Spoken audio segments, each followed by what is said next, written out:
Conquest Hard Mode Sector 3. This one actually was a breeze this time. I did almost the whole thing in like 20 minutes or some shit like that. Coffee. Coffee. So I changed it up a little bit.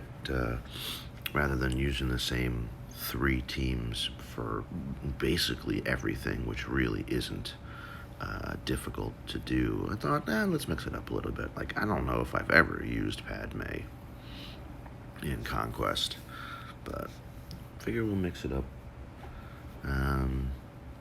Yeah, I'm pretty much done with Sector 4, actually. So that video will be forthcoming as well.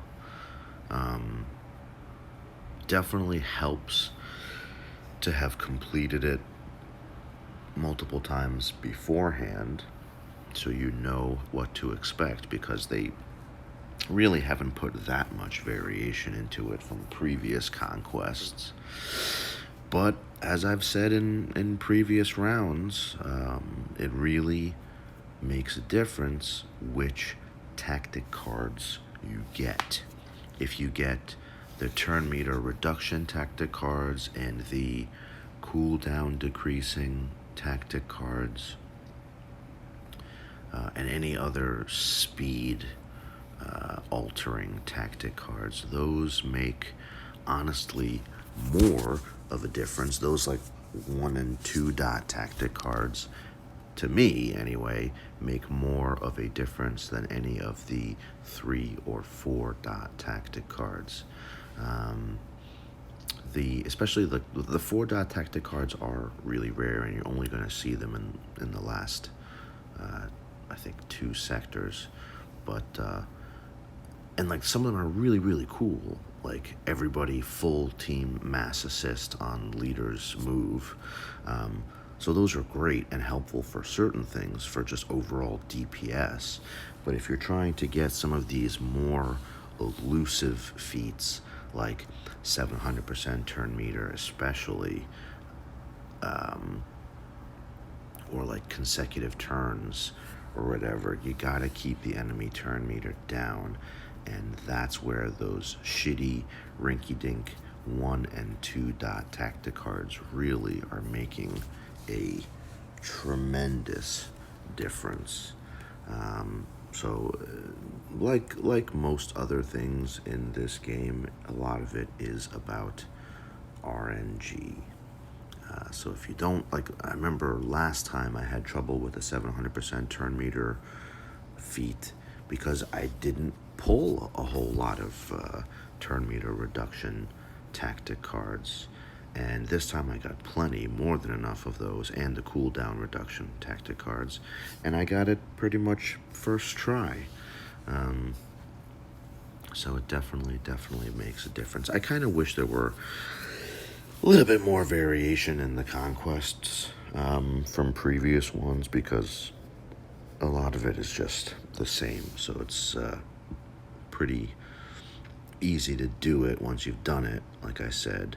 And then also, it just isn't as interesting to watch, is it? If it's all the same shit.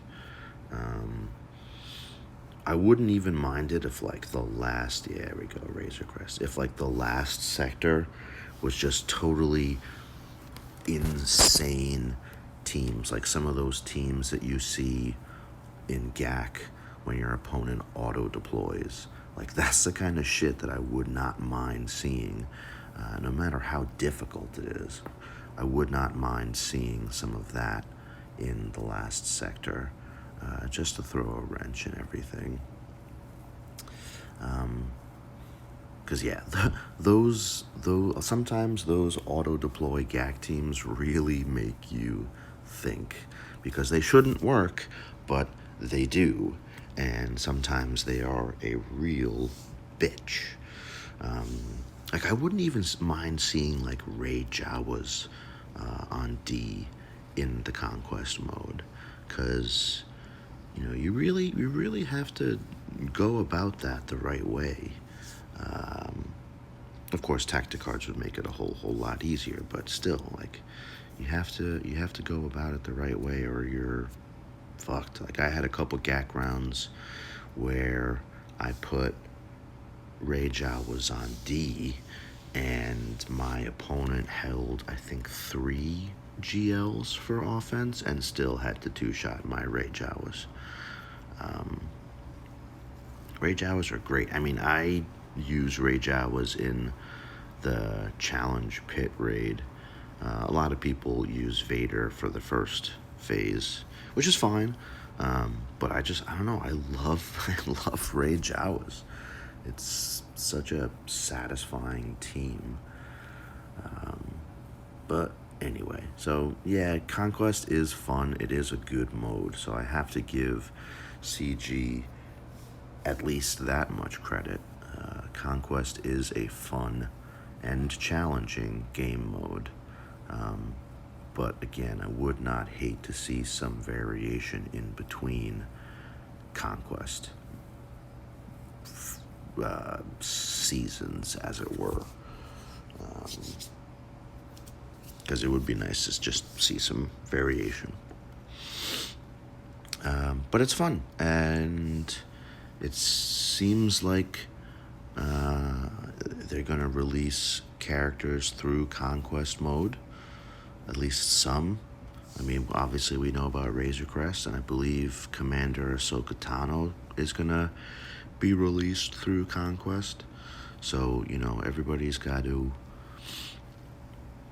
at least be competitive in Conquest, lest they miss out on characters, or just, take forever to farm characters. So I kind of like that, and it's just one more or a couple more characters that we don't have to pay for, so to speak. Yeah, sure, you're paying for them insofar as you have to have a viable enough account in order to complete everything, but it's rewarding people that have spent money elsewhere or beforehand or otherwise, rather than just adding more marquees. In fairness, we went a good long while with actually a couple of big stretches without marquees from CG, so let's not totally hang them out to dry. But yeah, it's nice to see releases in a game mode such as Conquest, even if they take forever. Still not as infuriating as getting Cam, I think. I think getting Cam was the most outrageously annoying unlock, because it just, oh my god. Even now with R8s, that Cam mission is just AIDS. AIDS. I hate it. I hate it.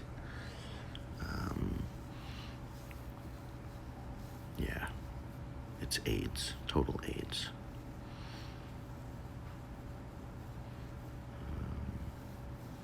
I did R8 my 5s, which I thought would have more of an impact in general than it has. I don't hate it, I don't regret it, but I definitely thought it would have more of an impact than it has. One would think that R8 gas and R8 5s on a 501st team would be, like, not unstoppable, but again, a lot more viable than it actually is. Still a good R8, right? Because at least I use 5s as ship also. I'm sure that doesn't hurt. Yeah, I don't know who to R8 next. Maybe CLS? I guess. My problem is I really only like R8ing tunes that have multiple uses, a lot of utility. So, tunes that we use regularly in TB or TW that also have ships, or tunes that are of paramount importance for certain counters, like having an R8 Vader to take against, you know, GL Ray Bros or Ray Tanks. Yeah, like I R8'd Vader, obviously, but and then I R8'd Gas, even though he doesn't have a ship, just because it's 501st. But like I have a hard time rationalizing R8ing Jedi Knight Anakin. Yes, I know he has a ship and we use his ship all the time, every day. I never use JKA in TW or TB. So it's hard for me to justify and otherwise rationalize R8ing JKA. So like I did Chewie, of course, because you still use CLS fairly regularly. Need Chewie for Millennium Falcon. Makes sense. You know, I think I just R8'd Han also. Cam. I R8'd Cam because he's got a good bit of utility. TW, TB. And I would not be surprised if we need Cam for GL Kenobi. So I want to make, Jesus Christ, these Sith hit hard. I always think that I can get them out before they get me out, but not this time. This is not going to go over well. So, yeah. I don't hate the Sea Pit raid now after they tweaked the mechanics, because, dude, that, like, upscaling damage as the Rancor takes more damage was just AIDS, absolute AIDS. So at least now it can be zerged much more easily. Takes a lot of pressure off a lot of people, because it's annoying to have to coordinate that kind of guild response. You know, coordinating that kind of a timed release. All right, next time.